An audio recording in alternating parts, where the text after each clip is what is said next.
Imagine, t'es en prospection par mail. Donc tu envoies des mails de prospection, et là il y a un client qui te dit « Je ne suis pas intéressé » ou « Je ne suis pas intéressé pour le moment, recontactez-moi dans 1-2 mois ». Ou vraiment, ça ne m'intéresse pas du tout.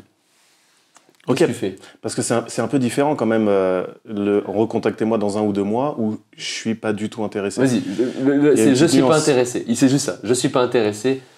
Je suis pas intéressé, déjà je lui demanderais, grosso modo, pourquoi peut-être. D'accord. Tu vois, est-ce que... Tu renvoies un mail du coup.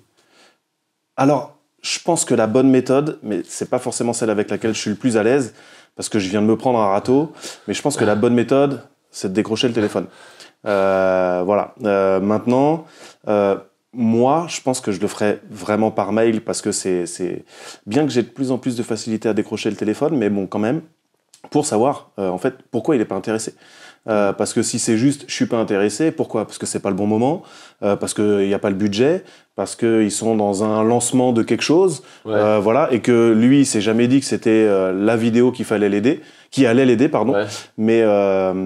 Mais ouais, j'essaierai de creuser un petit peu pour savoir quelle est la raison de pourquoi cette personne n'est pas intéressée. Bah, moi c'est vrai que j'ai tendance à appeler direct. Je trouve ça beaucoup...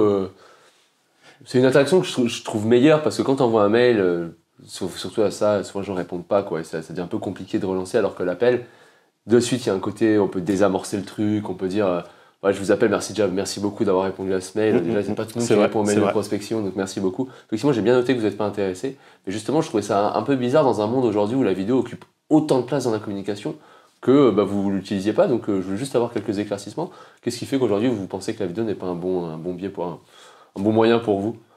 Je pose cette question. Ouais, c'est pas idiot. Et qu'est-ce qui fait que vous diriez que la vidéo est un bon outil? C'est ça. Donc pourquoi pas? Je reviens un petit peu sur le côté téléphone et tout ça, même si c'est ce qu'il faut faire. C'est marrant, moi je suis plus à l'aise en physique qu'au téléphone. Mais tu vois, j'ai testé ça au salon du tourisme, où les gens me disaient je suis pas intéressé. Tu vois, mais c'était beaucoup plus facile d'interagir avec eux en physique et de discuter, quoi. Enfin bref, effectivement, je suis d'accord. De toute façon, faut creuser. Faut pas faire le mort et voilà. Et ne serait-ce que juste de remercier la personne d'avoir répondu. Et tu vois, sur une prospection en gang, Antoine, il m'avait donné un contexte. C'est des séances qu'on fait tous les vendredis où on fait des appels tous ensemble. Et du coup, tout le monde écoute les appels, on se fait des retours, tout ça, quoi. C'est ça. Contexte. Et j'ai eu ça. Donc où la personne me dit non mais nous on est trop petits, on n'a pas de budget, etc. Ouais, exactement. Et Antoine m'a dit, grosso modo, j'aurais dû lui dire, écoutez, je suis persuadé que de toute façon on sera amené à se rappeler parce que votre positionnement est tellement atypique que j'aurais vraiment envie de vous aider. Et tu vois, de laisser comme ça derrière un message positif et de laisser la porte un peu entrouverte, c'est pareil, c'est sûrement un truc à faire.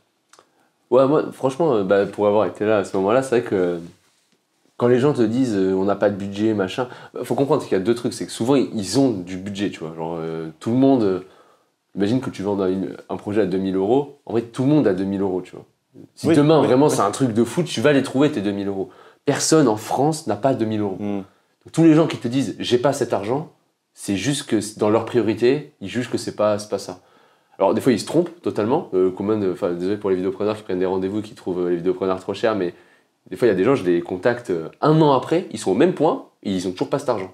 Pour eux, c'est logique de dire non, mais un jour, je l'aurai. Alors que ça fait 1 an que tu l'as pas. Je veux dire, à partir de là, je pense que tu l'auras jamais, tu vois. Mais c'est pas très grave. Mais ces clients-là, c'est un peu pareil. C'est que je trouve qu'il y a ceux qui, effectivement, ils sont dans l'erreur totale, mais tu as ceux qui, tu peux débloquer des choses. Et souvent, ces entrepreneurs-là, ils sont quand même avancés. Genre, ils gèrent des équipes, ils sont à un stade avancé d'un point de vue état d'esprit. Donc c'est vrai que ça, c'est des rendez-vous à prendre, parce que on sait jamais. Et je pense que des fois, ils se rendent pas compte. Moi, je te donne le cas que j'avais eu une fois, c'est que quelqu'un qui me disait la vidéo c'est super cher, parce que lui, il était en mode agence, quoi. Il disait, moi, les devis qu'on m'envoyait, c'était genre 20 000 balles pour une vidéo que je mets sur les réseaux sociaux. Et j'ai dit, moi, je sais pas 20 000, hein. C'est beaucoup moins. Et de suite, il a fait. J'ai besoin le gars, je lui ai expliqué. J'ai expliqué avec des boîtiers comme ça, on fait des super vidéos aujourd'hui. Ouais, bien sûr. Lui, il pensait que c'était des câbles de fou. Donc je pense que tu vois, c'est toujours intéressant d'aller prendre les rendez-vous. Et aussi, on voit dans le rendez-vous. Et aussi peut-être de leur faire comprendre que de toute façon, ça n'engage à rien. Et que au pire des cas, il a perdu 15 minutes, quoi.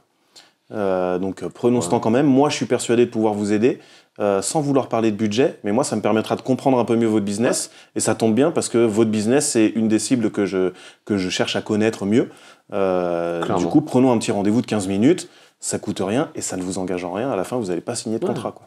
En plus, je sais même pas s'il va perdre 15 minutes parce que il aura un avis différent, il va connaître un vidéaste du milieu, surtout toi, sur ton positionnement à toi, qui a ce double positionnement, cette double compétence et vidéo et animation. Je sais pas comment.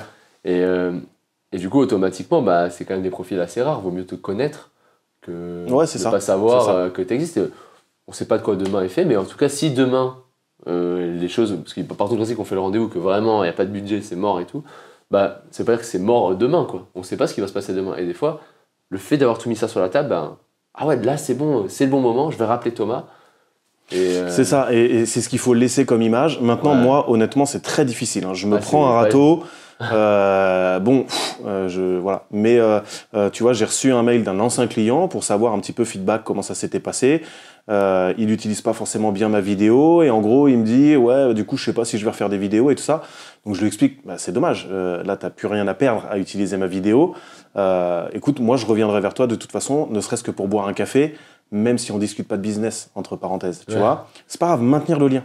Ouais, c'est ça qui est intéressant. Ça, c'est genre la règle de base à se noter. Ouais, et il y a un vidéaste que j'écoute en podcast aussi qui dit, en gros, moi, mon objectif, c'est d'être connu, d'être célèbre, mais d'être la logique. Si jamais j'ai besoin de vidéos, faut qu'on pense à moi. Ouais. Tu vois. Et du coup, démarcher, se prendre un râteau, mais derrière redire positivement, écoutez, on peut quand même discuter, ou alors à l'occasion, si vous avez besoin, je suis là. De toute façon, à minima, c'est la bonne chose à faire. C'est obligatoire, ça.